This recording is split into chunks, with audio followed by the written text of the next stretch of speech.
अर्थशास्त्र का एक सिद्धांत है, बुरी मुद्रा अक्षी मुद्रा को चलन से बाहर कर देती। यह सिद्धांत हर क्षेत्र में लागू होता है, चाहे राजनीति हो चाहे सामाजिक परिवेश हो। नेताजी की आदत हम लोग जानते हैं, बहुत अच्छी तरीके से जानते हैं।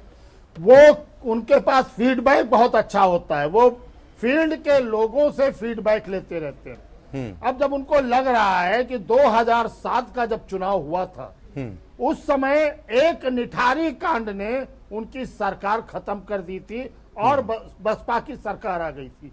आज उनको लग रहा है कि उनके कार्यकर्ता, उनके पार्टी के कुछ पदाधिकारी, जिला पंचायत के अध्यक्ष की पत्नी या विधायक किस तरह से जमीनों पर कब्जा कर रहे हैं, किस तरह से उसका गलत मैसेज जनता में जा रहा है।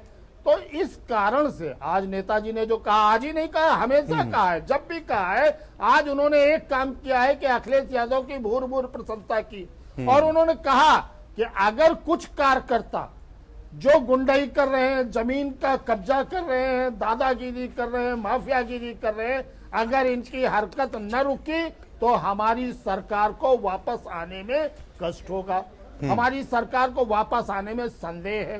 उन्होंने कहा अखिलेश बहुत अच्छा काम कर रहे हैं, विकास का काम कर रहे हैं, लेकिन अब मेरी समझ में आ गया है कि जो जो कार्यकर्ता इस तरह की काम कर रहे हैं उन्हें मैं दंडित करूंगा। बड़ा खुले हिसाब में उन्होंने कहा। लेकिन कम से कम नेताजी को भी कुछ देखना चाहिए कि अपने आसपास जो लोग हैं, जिन मंत्रियों की छवि खराब है, कम से कम उन पर भी एक्शन लेना चाहिए। कई मंत्री चर्चित हैं, कई के बारे में है कि वो किस तरह से खनन के काम में लगे हुए हैं। ये चीजें देखें, अभी समय है, 7-8 महीने का समय है और पार्टी की छवि अगर नेताजी जैसे कुछ लोग आगे आ करके सुधारेंगे तो निश्चित रूप से अखिलेश द्वारा किए जा रहे कामों का उनको फायदा मिलेगा और पार्टी की छवि अगर बढ़ती तो बहुत संभव है 2017 में समाजवादी पार्टी वापस आ सकती है।